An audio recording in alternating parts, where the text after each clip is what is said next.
So firstly, I would like to respond to you in the following way. Diverging, and you were absolutely right, diverging, the title of our very short conversation, is pretty soft word.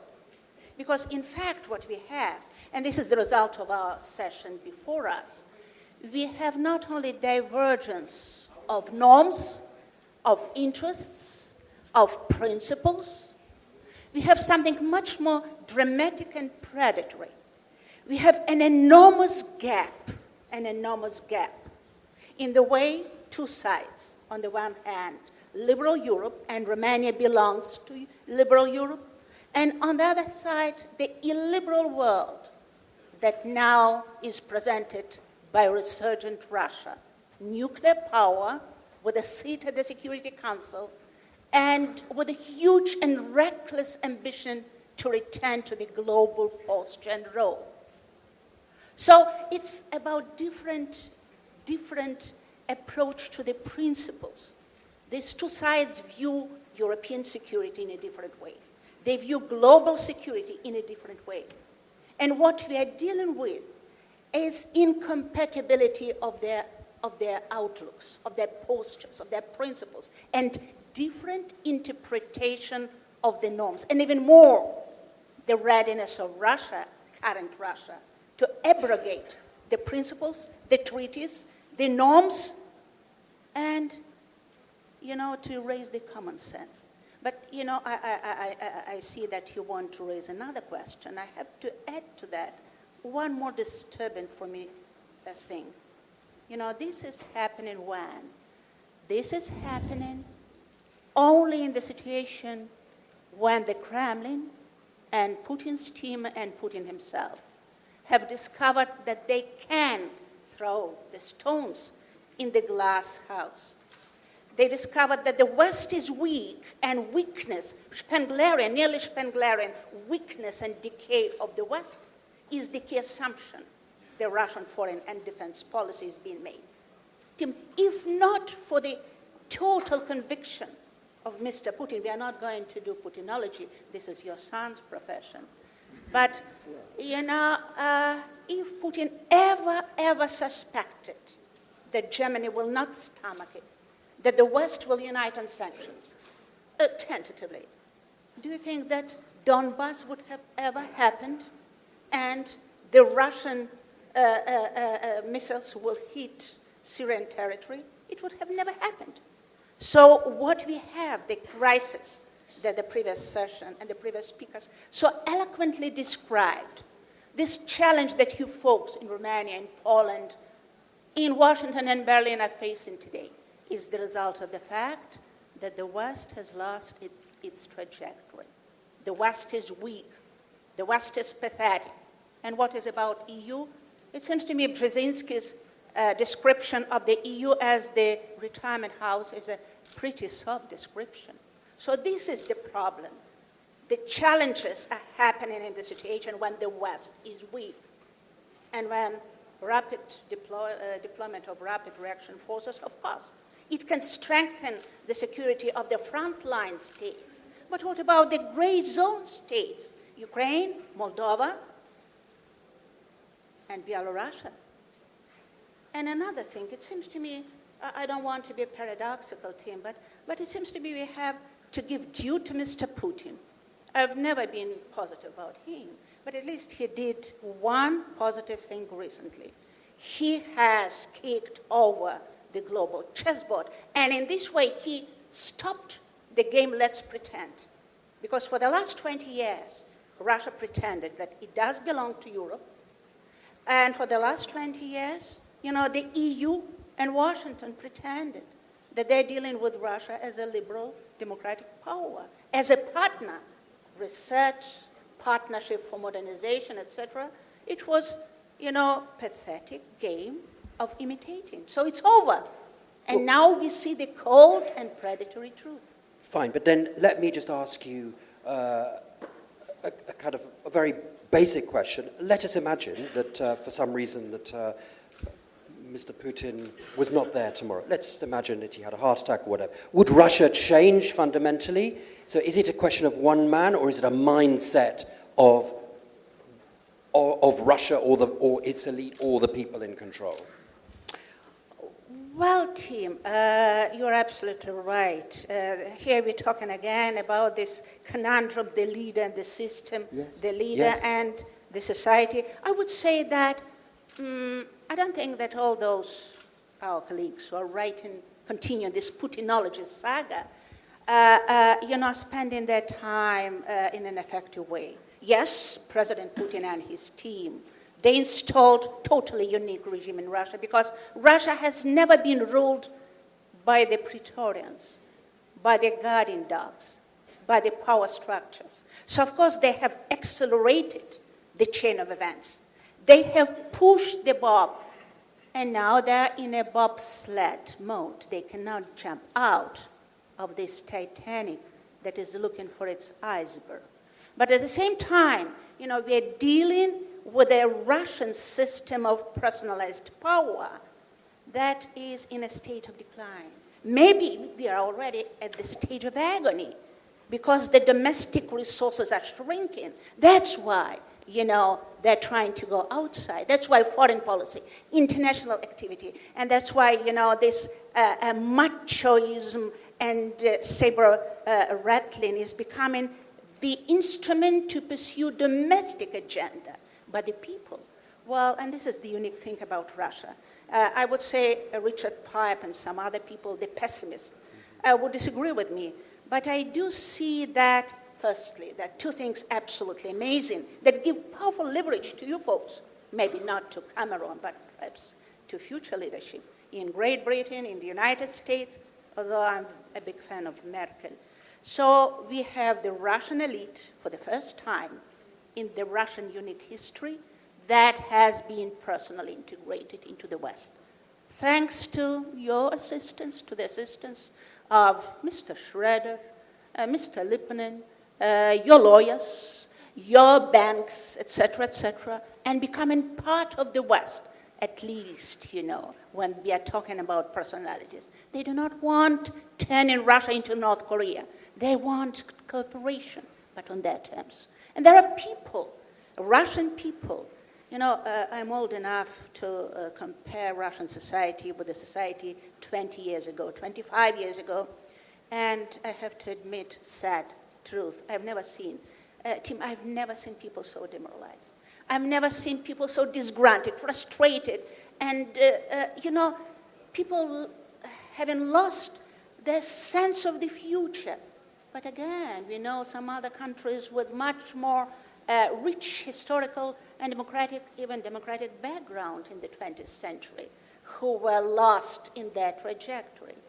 But, if you ask these Russian people, do you want war? They would say no. We would not like a second Afghanistan. If you ask the people, would you like Russia to be a great power? They say yes. 80% of Russians say, yes, Russia has to be a great power. But when you scratch the Russian skin a little bit deeper, dig deeper, and ask what kind of superpower you would like Russia to be, 70% of people in Russia would say, we would like to have Russia as a normal country, just like Europeans. So they have different notion of Russia as a superpower, which gives us hope. Yes, but do they have any power to do much about it? I mean, it's quite a gloomy picture that you're painting there, a picture of a weak West of which the Russia has taken advantage of, but also a picture of a kind of weak Russia, really, as you said, a shrinking economy, Tim, would demoralized. You disagree that the West is weak? Would you argue that the West is strong? No, no. I'm just saying it's a gloomy picture that you're painting. But it's interesting that you're not saying it's a strong Russia whatsoever. You're saying it's too weak partners, but two weak sides of the. Weakness is always a danger, a threat, and weak Russia that has ended apparently, the final, maybe, we don't know. We don't know many things about Russia, we Russians too. it's very difficult to predict, but apparently we have entered already the final stage of this decay when, the system is losing its ability to adapt. It cannot respond to the challenges. And if the system and the country cannot respond to the challenges, it has to transform. And I would add to that there are a lot of metaphors and there are a lot of parallels between current situation and situation during the Cold War period. And I would say current situation with weak Russian system and, with reckless team in the Kremlin that desperately is trying to find ways of survival. It's much more complicated situation than 20 years ago. Why? Because the Soviet Union was the status quo country. The Soviet Union tried to mitigate the differences with the West, whereas we have Russia currently when the system is a revisionist and revanchist system. Why? Because only in this way the leadership wants to preserve and reproduce the status quo. It's a totally different situation. But at the same time, when I'm saying that elite would like to live a normal life, when majority of the people would like, to live in a normal country, what needs for us, apparently? And here is the difference between Russians and Ukrainians. Ukrainians, and this is a different mentality, and it's better. You wrote a book about that. Ukrainians are ready to take to the street, to do 1 Maidan, 2 Maidans, 3 Maidans, and demand rule of law and defend their dignity. And Russians would like to have, at the moment, would like to have a normal life, would like to play according to the rules, would like to be just like the rest of the Western world, but they're waiting from the top, from the leadership to change their life. Whether the psychology and mentality paradigm will change, maybe we'll see quite soon, because the tides are coming and the tides are bringing anger, and people sometimes are becoming impatient. Let's turn to Damascus and the freezing of the situation in Ukraine and now Damascus. From your point of view, what is Russia up to in Syria? If things are kind of gloomy in Russia in the sense of you're saying it's an end game for this kind of this elite, but it looks from outside, well, here's a decisive leader who's decided to do something. Is that wrong? Tim, you are right, and you are nearly responding to the question. I would not give all these motivations that a lot of other folks have been writing about. That Russia is trying to save in Syria Assad. That Russia is trying to find the Islam fundamentalists. That Russia is trying to project power, etc., etc. The crudest, the simplest answer to the question would be Syria and the whole Syrian adventure of Mr. Putin is the reflection of the fact that President Putin and the Russian elite want to escape from the Ukrainian imbroglio, from the Ukrainian quagmire. And this is very funny. Well, and paradoxically, this is the outstretched hand of the Kremlin to the West, which says, we want to be back. We want to be back and we want to be a part of the concert. We don't want to be in isolation. But you can ask me a question, why in this way? Why beating and smashing China? Why missiles? Why airstrikes? Why blood? Why troops?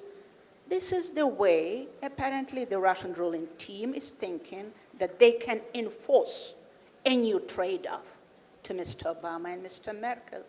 And from some signs coming from the key Western capitals, well, Putin could be right about the psychology of the current Western leadership.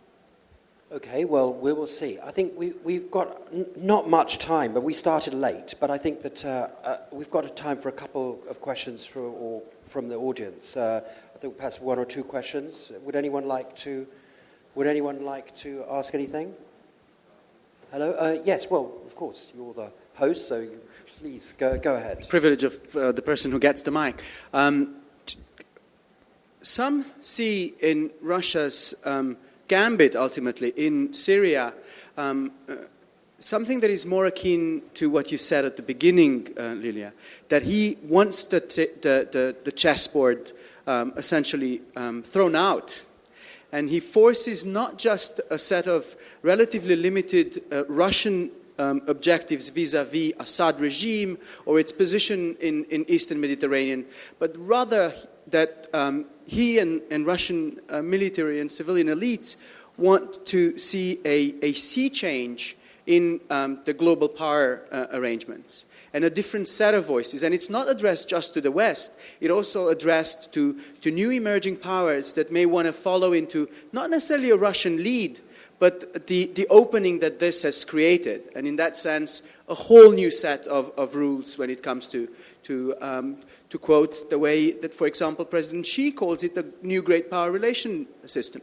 It seems to me that when we are trying to decipher, to get into the Kremlin's corridors and Putin's mind, sometimes we are making their goals and their instruments more sophisticated. This is my view.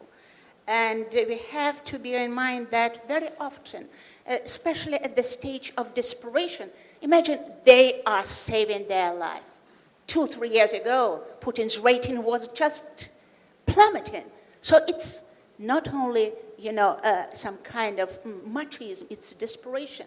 And politicians in desperation, they can state, they can put ambitious goals, but what they really think, God knows. So far, we can distinguish two agendas. Maximum agenda, if the West continues to be weak, pathetic, and backtracking, like some other countries would like. So maximum agenda is, firstly, we have to return to Westphalian system, but the Russian style, which means that every country, every strong partner, that's why geopolitics. It's geopolitics, as Clinton would probably say, it's stupid, okay? So every strong partner has the right to interpret the rules of the game. This one, this time, Russia will interpret it this way. Another time in a different way. This is firstly. Secondly, of course, the areas of influence, the areas of impact. Well, the old traditional post-Yalta or second Yalta. Thirdly, legitimacy of power. Authoritarian leaders or any leaders cannot be overthrown. They have legitimacy. No orange revolutions anymore, okay? And several more. Russia has to be recognized as the legitimate whole pillar of the Eurasian, and the term is very misleading, of the Eurasian galaxy. This is our term and this is our territory. And finally, why not globally? And here there are a lot of things from the Mussolini, from Nazi textbook, from geopolitics. The more legitimacy means you have to break the rules. It's Carl Schmitt. But to what extent this maximum and ambitious and reckless agenda will become tactical agenda? Remember Bernstein of the 19th century.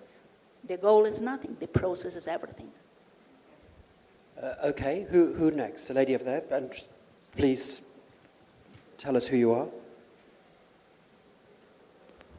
Thank you for your wonderful discussion so far. To follow up on your comment, my name is Teresa Fallon. I'm with the European Institute for Asian Studies. To follow up on your comment on Eurasia, it's a very awkward situation now for Putin vis-a-vis Xi Jinping. China still has a lot of money. They're expanding with the Silk Road initiative.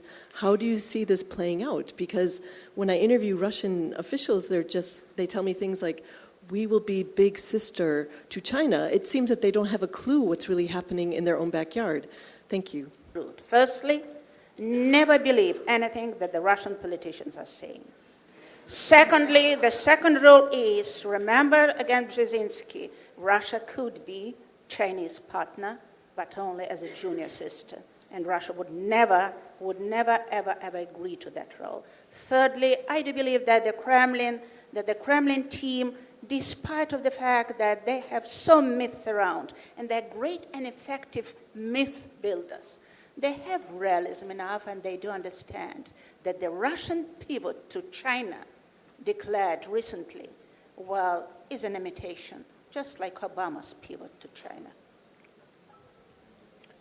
Another question? Okay. Please.